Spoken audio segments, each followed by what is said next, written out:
Raising a Socially Successful Child. Dr. Stephen Nowicki. Chapter 6. Physical Touch. As I write this, I am glancing up at framed photographs of my wife and granddaughter.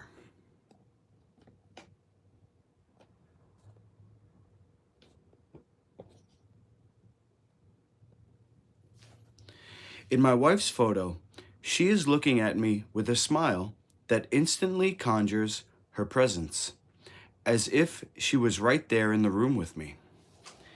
In the photo of my then 2-month-old granddaughter, Hannah Ruth, she is lying face down on my chest while I lean back in my recliner with her head resting over my heart.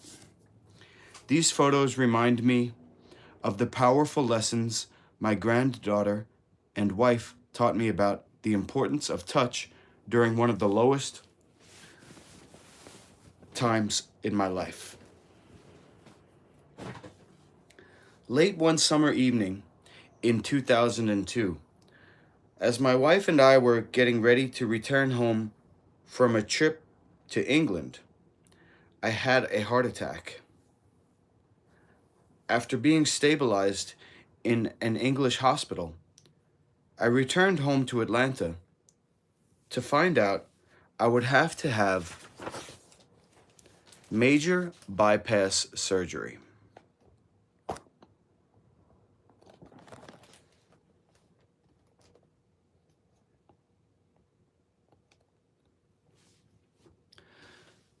I met with my surgeon, who happened to be one of my past students. One of my very brightest students, I might add, who explained what was going to happen during the operation. He could tell I was shaken by what had happened and scared about what would happen next, and asked if there was anything he could say or do to allay my fears. I shared an idea I had been considering. Would he let me take a small photograph of my wife with me into pre-op? He smiled and said he didn't see why not. So on the day of the surgery, as they prepared me for what would turn out to be a quadruple bypass operation, I clutched and was calmed by the photo of someone I loved. As it turns out, I was onto something. Research done since then has shown that the presence of and touch from someone you care for can, can lessen your experience of pain.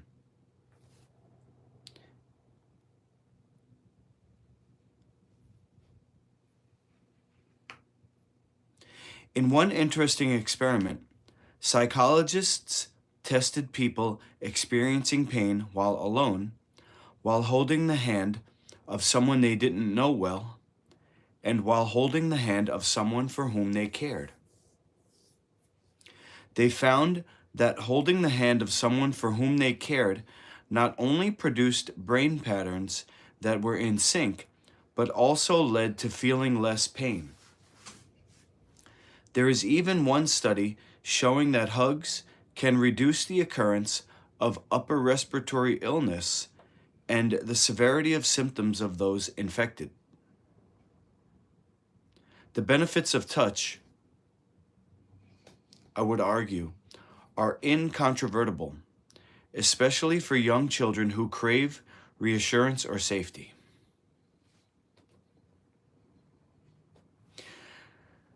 As I was recovering from my surgery, my granddaughter, Hannah Ruth, was born, initiating me into the unique and wonderful world of being a grandfather, or papa, as I would come to be called.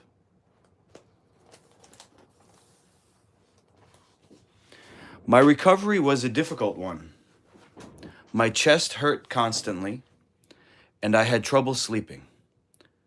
The only time I could rest easily was when I had my lovely new granddaughter lying on my chest. Her touch was like a salve, literally and figuratively, for my heart. She wasn't the best of sleepers either, but when she was cradled in my arms,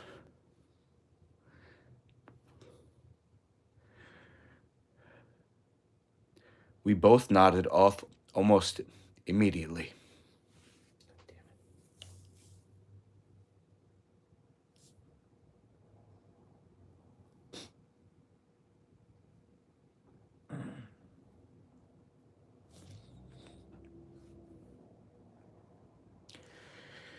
Every time I look at those two photos on my desk, I'm reminded about the unique power of human touch to soothe, nurture, and heal.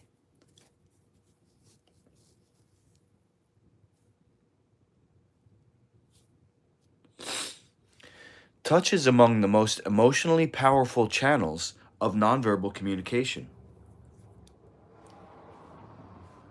one that is central to our human experience from infancy and throughout our lifetimes. It's difficult to imagine a world in which we couldn't hold and cuddle our newborns and have a ready supply of hugs for our toddlers' falls and disappointments. As adults, touch remains central to our own sense of well-being. Think of the power of a squeeze of a hand or an arm around the shoulders, reassuring us that we are not alone. While other nonverbal behaviors can take place virtually, albeit in a distorted form, touch must happen in the actual physical world, where it is impossible to touch without being touched back. In the previous chapter, I discussed the personal space that exists around us to warn us of outside threats. Touch can only occur when we allow someone into that space, or they allow us into theirs. And in order to do so, we must trust that the other person wishes to express caring rather than harm. Communications involving touch can be both physically and emotionally powerful. They can also be extraordinarily complex. The number of messages we can convey through physical touch is vast. We can poke, pat, stroke, caress, slap, hug, grip, hit, rub, kiss, squeeze, tickle, scratch, grab, and much more, each one with a different meaning. And to complicate matters further, that meaning can depend on the timing, intensity, duration, and context of the touch. Touch can be nurturing, and it can be threatening. It can be social, romantic, or sexual. The main focus of this chapter, however, is on social touch, the kind that is non-sexual and well-meaning, and carries emotional messages that connect us to others, such as a handshake or a high five, a hand on a shoulder or arm, a quick hug, a peck on the cheek, squeezing or holding a hand, and an arm around the shoulders or linked in another person's arm. Why touch matters. In the prior chapter, I wrote about the peripersonal neurons that are triggered when our space is broached.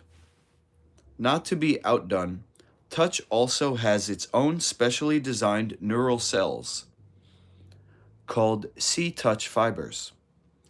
These cells can carry an amazing number of emotional messages depending on the kinds of touch received and the situations in which the touch takes place. C-touch fibers have a much more complex role to play compared to the simple threat that triggers peripersonal neurons.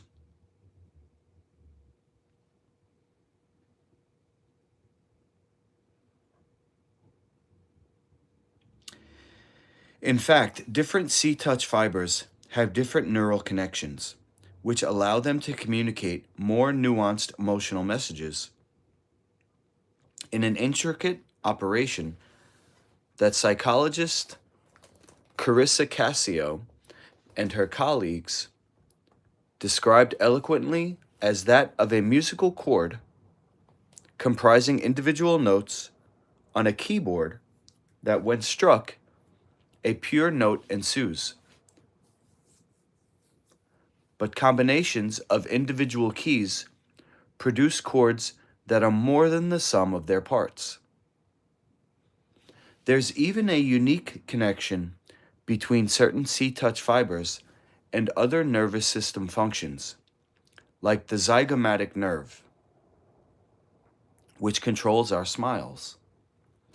This may explain why we smile when we get that sympathetic peck on the cheek from a loved one after a stressful day of work, or when we get an enthusiastic high five from a colleague for a job well done.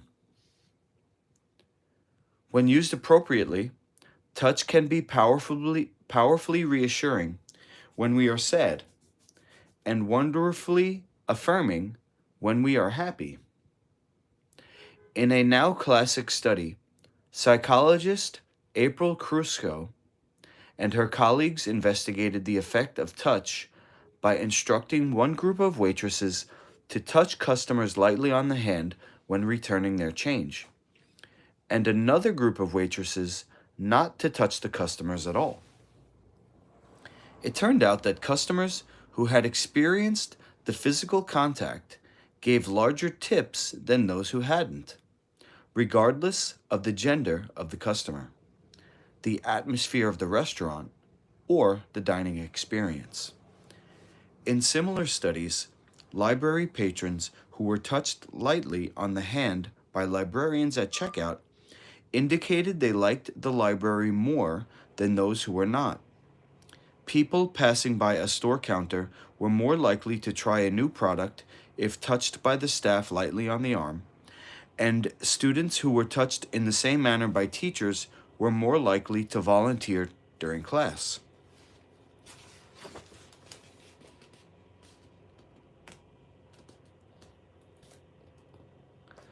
Studies show that the nonverbal channel of touch is absolutely crucial to a child's development at every phase. One of the first psychologists to study its importance was Harry Harlow. Back in the 1950s, he set about trying to answer the question of why infant mammals cling to their mothers. In that era, the assumption was that infants stayed close to their mothers because they needed them for food and sustenance. Through studying infant monkeys, Harlow learned that when given the choice of a soft, fuzzy doll in the shape of a mother or a mother figure made of wood and wire, the young monkeys preferred the fuzzy mother surrogate, even when offered food or a bottle of milk if they chose the wood and wire version. The infant monkeys, it seemed, craved the soft, nurturing touch more even than the sustenance of food and drink. A few decades later, we were able to obtain human data that supported Harlow's findings and confirmed the importance of maternal touch and nurturance in the healthy development of infants. More recently, the pandemic has made it clear to all of us just how central the nonverbal channel of touch is to our sense of well-being. We could have guessed how emotionally difficult it would be not to be able to hold the hand of a dying parent or open our arms to embrace others who were frightened or grieving. But many of us were unprepared for how much it hurt to refrain from greeting a friend with a hug or extending a warm handshake to a coworker once the social restrictions of lockdown were ceased. For me, like most every grandparent in the world, not being able to pull my grandchildren into a giant bear hug was pure torture.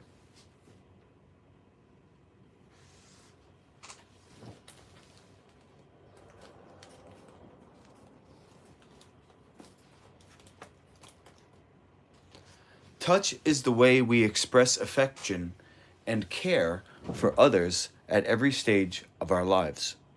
We might deepen a friendship through affectionate squeezes or by linking arms when walking, or by marking milestones such as birthdays, marriages, or graduations with high fives and hugs.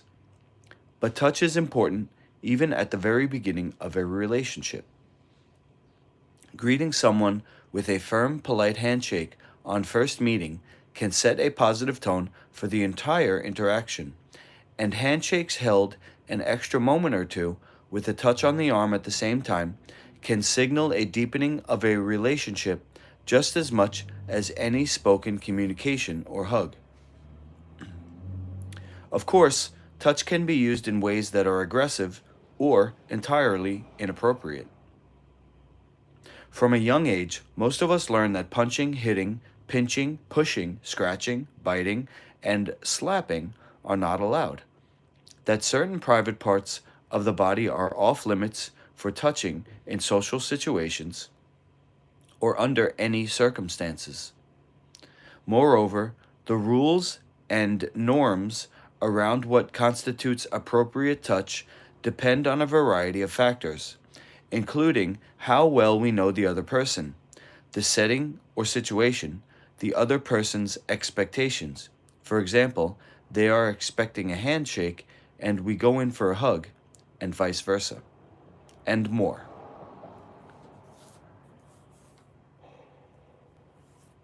Touch is the most high-stakes nonverbal channel in this respect, as mistakes can have severe consequences beyond social difficulties, especially as children enter adolescence, at which point the penalty for inappropriate touching can even include legal punishment.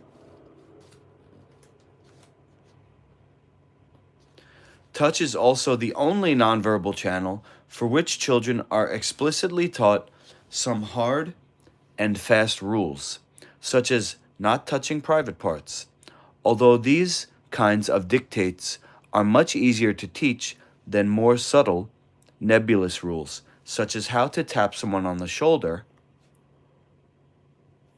when approaching them from behind. In case you're wondering, it's best to do it with one finger, gently, touching a 1 square inch area midway between the shoulder and the neck. To add to this complexity, the etiquette around touch is different in different parts of the world. For example, in countries like Spain and Italy, people favor a lot more social touching than in other cultures. And it's perfectly acceptable for people who have only just met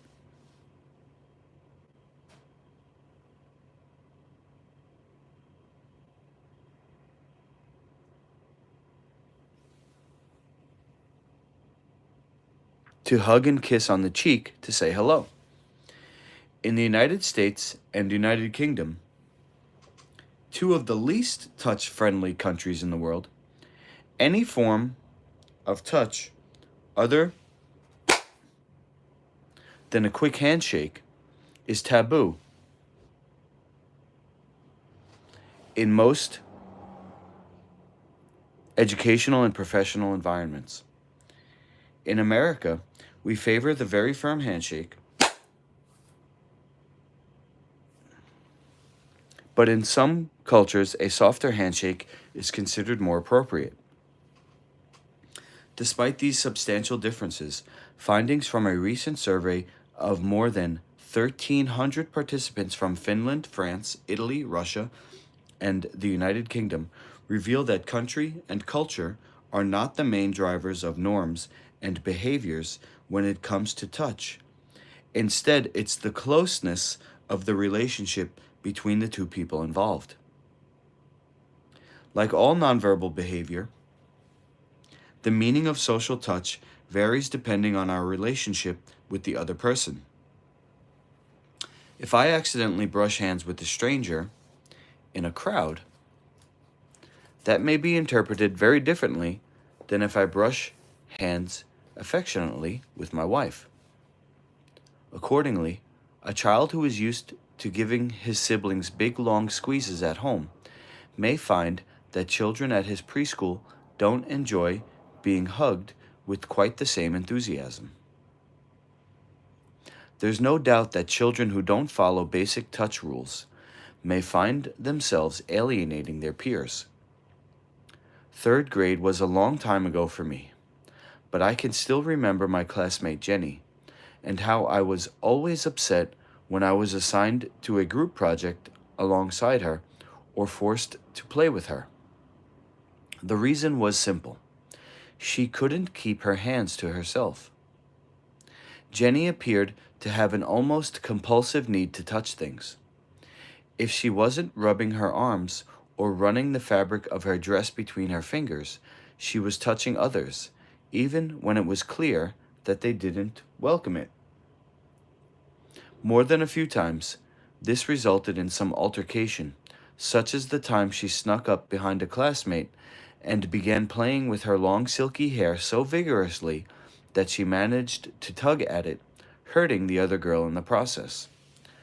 I remember thinking that Jenny really did look sorry afterward and promised to keep her hands to herself.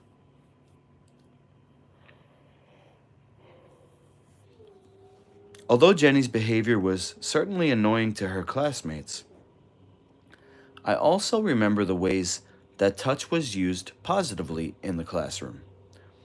When Jenny was behaving inappropriately, our teacher, Mrs. Harris, would come by Jenny's desk, gently placing her hand on the back of her shoulder for a brief moment to help calm her down. Mrs. Harris used the nonverbal channel of touch in other ways as well. She held children's hands during recess, and if two kids were fighting,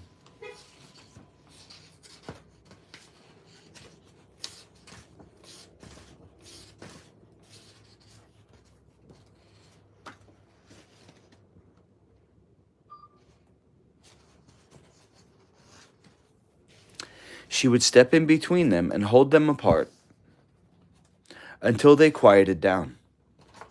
Hugs were plentiful and appreciated in her classroom, whether as an expression of joy or a means of consoling a crying child. The small gestures of contact made my classmates and me feel safe, reassured, and part of a community. They also, as I later came to understand, gave us a model for how to use touch appropriately. Mrs. Harris's approach has since been affirmed by Swedish psychologists Disa Bergener and Asta Kikite, who completed one of the few studies on the impact of touch behavior in preschool classes and found that hugging, placing hands on a child's arm, and other forms of appropriate touch on the part of the teacher were an effective means of both keeping order during class activities and showing fondness for the children in their care. Much has changed in our American classrooms since my days as a third grader. In most educational institutions across the country, teachers are way more or less forbidden from touching their students in any way, shape, or form, as are coaches, youth group leaders, and pretty much every adult other than a child's own family members. Classmates must also refrain from touching each other, except in tightly controlled situations. Pervasive concern about sexual and physical abuse, along with the possible legal ramifications that might result from inappropriate touching, have led to the theory that it's better not to touch anyone at all in classrooms than to risk getting it wrong.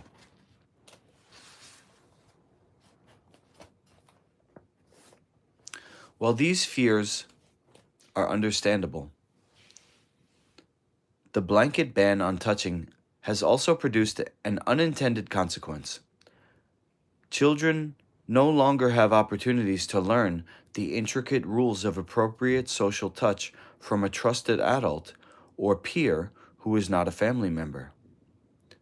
Despite strong recommendations from psychologists and educators who understand that young children require such experiences at this time in their lives to prepare them for adolescence and beyond, our classrooms have become strict touch-free zones.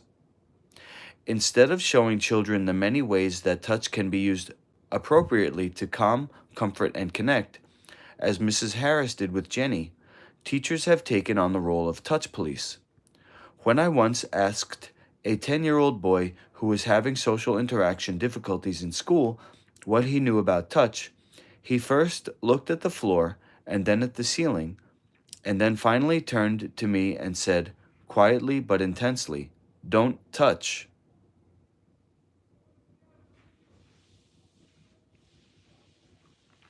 Although touch was already largely forbidden in the school setting by 2020, the pandemic made things worse.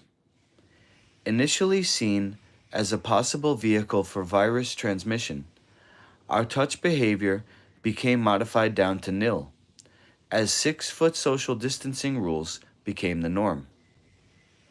Since then, most of us have returned to our usual handshakes and hugs, but the reality is that our children lost 2 years' worth of practice in learning how to use touch to communicate their affection or their wish for more closeness in a budding friendship.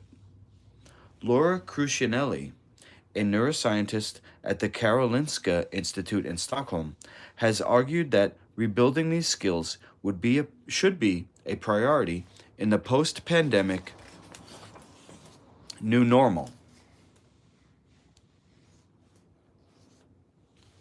She suggested that by depriving ourselves of touch, we lose access to one of the most sophisticated and important ways to communicate, and along with that, the opportunities to build new relationships.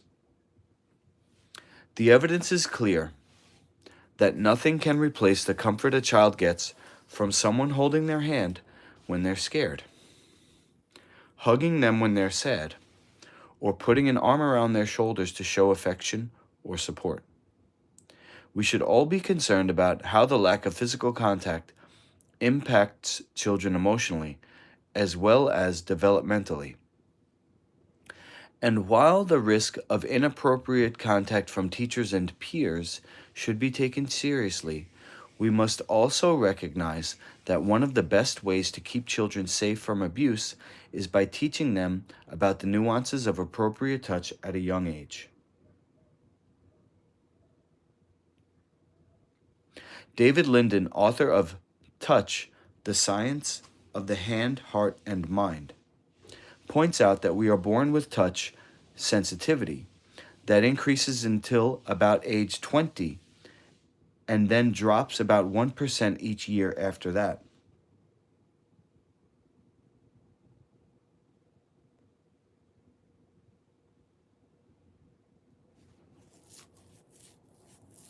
In other words, children's sense of touch is developing dramatically during early and late childhood, meaning that we have a short window to help them understand and utilize the sensitivities,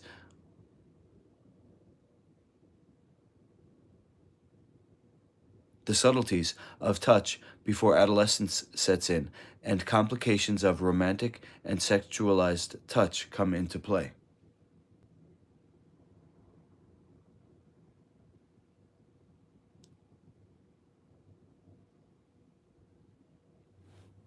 With teachers prohibited from modeling appropriate social touch for children in the classroom, parents must step in to fill this large gap in children's nonverbal education and ensure their children receive the knowledge and skill they are presently missing. This chapter will help you do that. Touch in infancy and early childhood. Even before your child is born, he will begin to use his sense of touch to explore his world and build relationships. Scientists believe that the C-touch fibers are already in operation prenatally in the third trimester, because when mothers touch their abdomen, fetuses respond with more tactile activity of their own on the uterine wall. Most infants, once born, have endless amounts of physical contact with caregivers, most often from mothers instinctively stroking their infants at the speed necessary to stimulate their C-touch fibers. As for the rest of us, we usually don't need to be persuaded. Parents, grandparents, aunts, uncles, cousins, friends alike, everyone loves to cuddle the baby. As your child grows, he gets to know textures by using what's known as discriminatory touch, which allows him to distinguish between the warm, smooth skin of a parent and the soft fleece of a blanket. He begins to understand the emotions associated with touch, such as when someone rubs his back or gives a hug, a type of touch known as affective touch. Your child's C-touch fibers communicate with a complex array of neural systems responsible for the development of what's known as the social brain. Francis McGlone, a professor in neuroscience at Liverpool John Moores University in the United Kingdom and a leader in the field of affective touch, calls C-touch fibers the missing aspect that glues everything social together. Without touch, the system in the brain responsible for social interactions and behavior will fail to mature properly, which may result in low emotional sensitivity and a loss of interest in others. Struggles that can last a lifetime.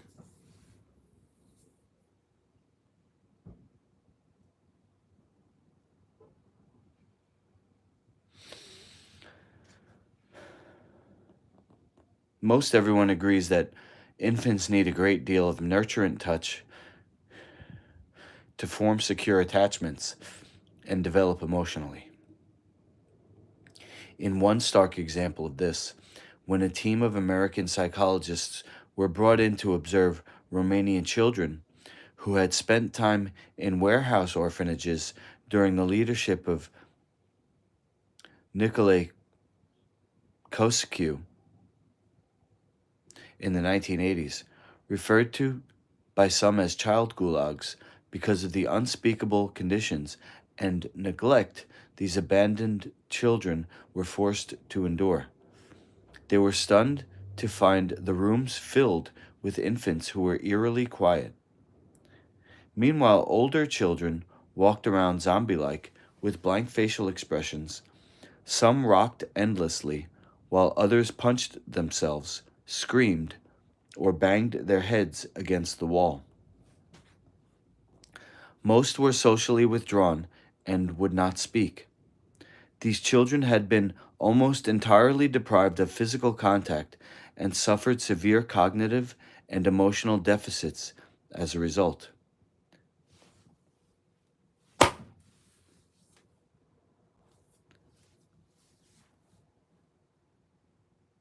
They couldn't process emotion nonverbally by reading faces. They didn't respond to communication via touch or reassuring voices, and they seemed uninterested in any kind of contact with others. Subsequent neuroimaging studies found that their brains had not sufficiently developed in regions that support attention, general cognition, and emotional and sensory processing. Once the plight of the children was brought to the attention of the public, programs were initiated in an attempt to reverse these social and emotional deficits. Thankfully, follow-up studies have since found that the longer the children spent in the care of their adoptive parents or nurturing caregivers, the greater was the likelihood their emotional processing deficiencies could be reversed through healthy, loving touch and nurturing human connection. At around 8 months, at roughly the same time babies become more discriminating about whom they allow into their personal space, most infants will, much like the infant monkeys in Harlow's study, become attached to some soft object, like a cloth blanket or furry animal that they carry with them everywhere. The familiar textures and smells of these objects provide comfort when little ones are apart from parents and caregivers. As babies become more mobile, first crawling and then toddling, the amount of time spent in the arms of a parent or caregiver naturally decreases, but touch is still a major component of their daily lives. It's only when they arrive at daycare or the preschool classroom that the amount of effective touch they receive begins to decrease significantly and continues to decrease over time. Tips for introducing your very young child to the nuances of touch. Get to know your child's touch style.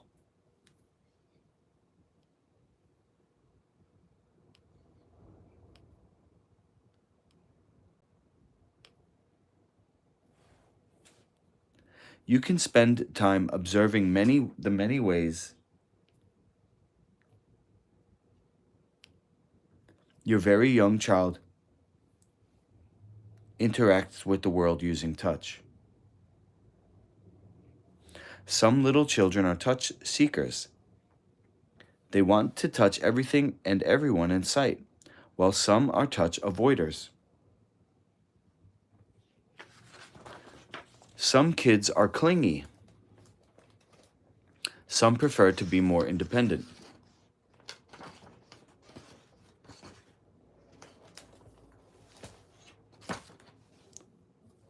Very young children will have different styles, and by observing them in action, you can better support them as they learn to use touch in their day-to-day life. While it is perfectly normal for styles to differ from child to child, a touch-seeking child will likely need to be redirected so he doesn't overstep boundaries with others, while a touch-avoiding child will likely need encouragement to make contact in appropriate situations, but he should never be forced.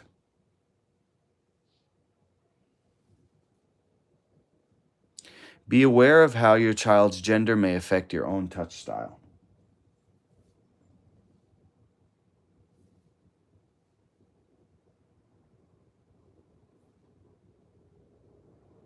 In our culture, we've been socialized to treat infants and toddlers in different ways depending on their gender. And this often includes treating little girls gently, like delicate vases that could shatter at our touch, while little boys generally receive more energetic tickling, roughhousing, and bouncing on laps. Keep in mind that boys may crave those gentle back rubs just as much as their sisters do. And girls may want to be bounced on knees or thrown up in the air just as much as their brothers. Teach your child about the power of positive and negative touch. Even when your child is still learning to walk and talk, you can teach through gentle direction and affirmation that pokes, prods, pinches, and hitting are not allowed, but that hugs and holding hands with friends are just fine, as long as the friend also wants to hug and hold hands back. If your child does make a mistake and touches inappropriately, you can use this as a teaching opportunity. Give your child authority over his own body. Just as you taught your child that he has authority over who is allowed to enter his personal space, you can teach your child that he doesn't have to touch someone or be touched by someone if he doesn't want to, and that if he doesn't want to hug a close relative or friend, it's okay to say no. Encourage friends and relatives to ask permission, as in, "May I hold your hand while we walk to the playground?" Or, "Is it okay if I give you a hug?" If he prefers not to express affection in this way, you can suggest he blow the friend or family member a kiss from a comfortable distance instead. As soon as your child begins to talk, you can give him the language to talk about how he wants to be touched or not. You can practice phrases with him such as, "Please stop," "Don't touch my hair," "I don't like it," or "Could you hold my hand? I'm scared." After your child begins daycare and preschool,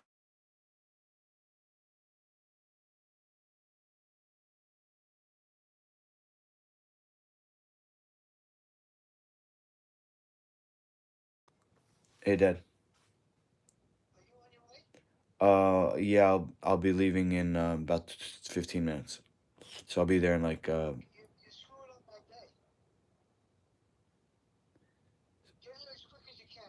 okay.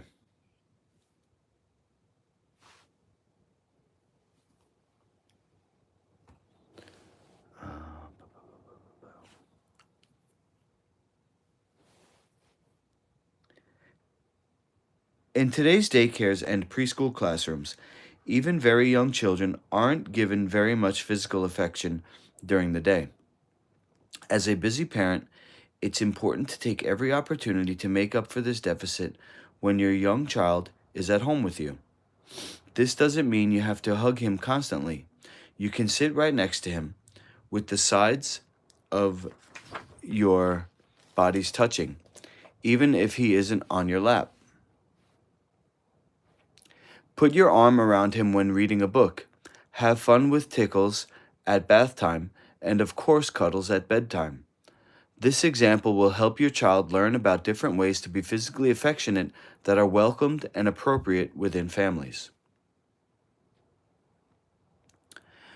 Don't reprimand or punish your child for self-soothing. One of the ways very young children respond to a lack of touch during the day is by self-soothing. Children may suck thumbs, twist and chew hair, or even play with genitals. If this happens, it's important to understand why children are displaying these behaviors.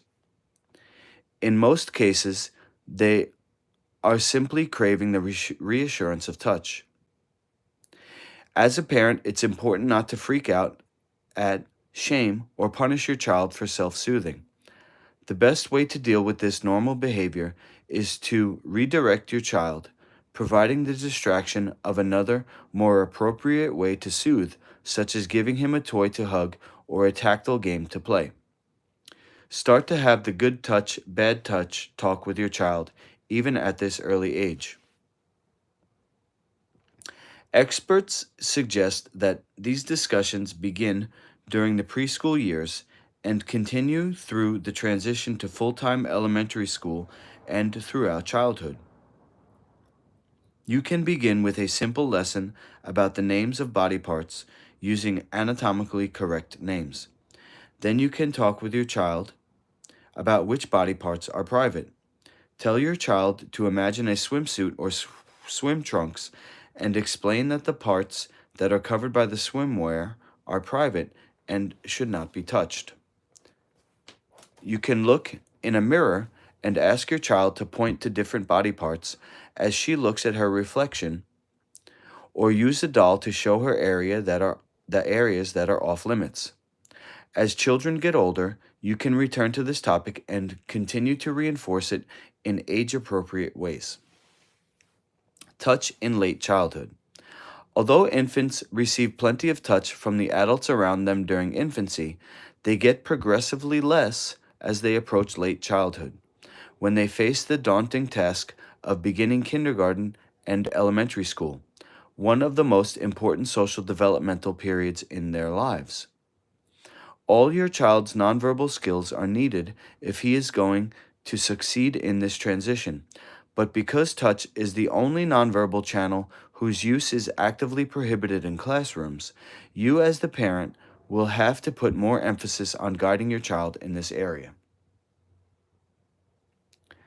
Touch in the classroom. Back in 2011, teachers Pamela Owen and Jonathan Gillentine sent surveys to K through third grade teachers to find out how they felt about positive touch in the classrooms and how they were using this particular nonverbal channel with their students. The results of this survey were clear.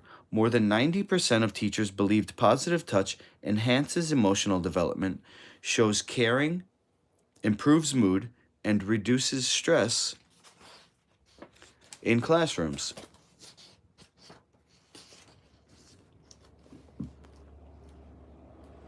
Yet fewer than half of these same teachers actually used touch with their students when they had the opportunity. Along with many preschool and elementary school educators, I'm an advocate for allowing positive touch back into our classrooms so that young children can learn about how to touch in a safe and structured way. If you agree, you may want to raise this important issue with your child's teachers and school administrators. As a first step, you could present some of the latest findings around touch in classrooms, such as the Swedish study I've cited in this chapter about the effectiveness of touch in education. You could offer to lend them a copy of this book and ask them to read this chapter as a way to begin a discussion around reinstituting positive touch. You could also suggest inviting a psychologist, counselor, or other qualified professional to speak with educators and other families about this topic. My 3 suggestions for school administrators and teachers who are interested in changing the touch culture of our preschools and elementary schools are as follows. Include parents and caregivers. It's always best if administrators and educators can include parents and caregivers in setting up new standards for the classroom. Once there are clear and defined rules on touch that everyone is aware of, these policies need to be reviewed and refreshed with children and families throughout the school year. Set parameters for how and when touch takes place. Whenever possible, teachers and child care workers should ensure that touch takes place only in the presence of other colleagues. Teachers and child care workers should ask children before any physical contact is initiated. Make touch part of the curriculum. Teaching children about this important nonverbal channel should become part of the curriculum, with teachers explaining the difference between appropriate and inappropriate touch, the negative effects of hitting, biting, and pinching, and the positive effects of kind and respectful social touch. Tips for encouraging positive touch in late childhood. Continue to observe your child's touching style. Spend time observing your child as he interacts with his peers. Is he using touch to successfully foster new connections, or is he inadvertently alienating other children? Does he hang all over another child even though the child is indicating by words and facial expressions that this is unwelcome? Does he try to grab and hold a peer's hand while walking without asking for permission and ignore the plea to let go? Take time to observe if, on the other hand, he is avoiding the appropriate touch advances of others. When he and his friends meet others and exchange hugs, does he shrink away and look pained or become rigid and unresponsive? Once you have made these observations, you will be in a better position to encourage and redirect your child. Enroll your Enroll your child in sports teams or classes that have some element of touch in them. Martial arts, basketball, dance, football, or even no-touch sports such as soccer that will still have touch rituals such as a pre-game handshakes and fist bumps are all good options. In these controlled environments, children will have opportunities to navigate touch in ways that are structured and appropriate. Never forget the power of a gentle touch to soothe or encourage your child when he is anxious. If your child is standing nervously on the threshold of a new classroom or social situation, then you can touch him lightly on the back of the shoulder as he walks in. If your child is struggling with a homework assignment, you can sit next to him with knees touching as you help him complete it. If he is scared of the dentist or doctor, ask if you can hold his hand during the appointment. Physical closeness to you will release signals via his see-touch fibers, reassuring him that he is safe. Even the briefest or most fleeting moment of contact can make a difference. Teach your school-age child about how to shake hands. The handshake is an appropriate form of social touch that will serve your child well in adulthood. Show him how to extend a hand at the right angle and grasp firmly but not tightly when shaking, while looking the other person in the eye. You can also explain to your child that while this is the convention in America, not every culture uses the handshake. You can tell him that if he ever feels unsure as to what to do, he can wait for the other person to make the greeting and then mimic that. As your child gets older, you can return to the good touch, bad touch conversation. Remind him of the basics, answer any questions he might have, and generally refresh the topic. Continue to remind him of his authority over his own body, and support him when he doesn't want physical contact, even if it's from another family member. Sit down with your child and make a simple list of rules for physical touch that can be posted on a refrigerator or bulletin board. As a parent, it's important to make rules around touch explicit, or your child will likely have to learn the hard way if he oversteps a boundary at school. It's a good idea to use basic language to make the rules concrete and understandable.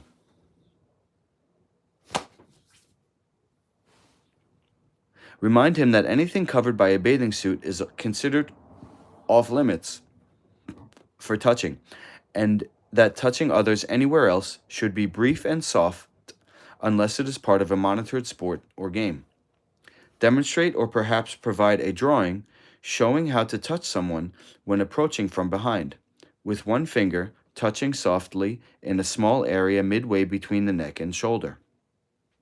If your child does make a mistake and uses touch in ways that are inappropriate, you can turn this into an opportunity to review the rules around touching and then teach him about the importance of making amends. You can suggest your child apologize either in person or by writing a note.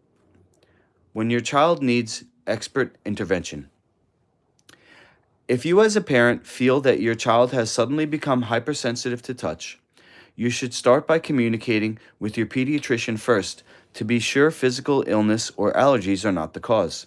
For some children who have this hypersensitivity, clothing, food textures, brushing of teeth, or hugs can be unpleasant or even painful. If the hypersensitivity doesn't seem to have a physical cause, it's possible your child would benefit from meeting with an occupational therapist who will undertake a formal evaluation and perhaps suggest therapeutic activities, most of which involve helping children get used to different types and pressures of touch. In the meantime, you can be helpful by warning your touch-resistant child when they are about to be touched, and by touching them somewhat firmly if needed. Being touched lightly is often more repellent to hypersensitive children than a firm touch, and never tickling. If your child is getting into trouble at school because he is a touch seeker, you may want to have him evaluated and work with your child's teacher to find appropriate ways to redirect him in class.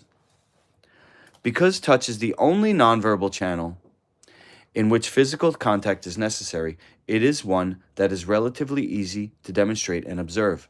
Our next channel, vocalics, is more difficult to pin down because it hides in and among the words we use. However, our children must master its use in order to connect with others in meaningful ways. Coming up next.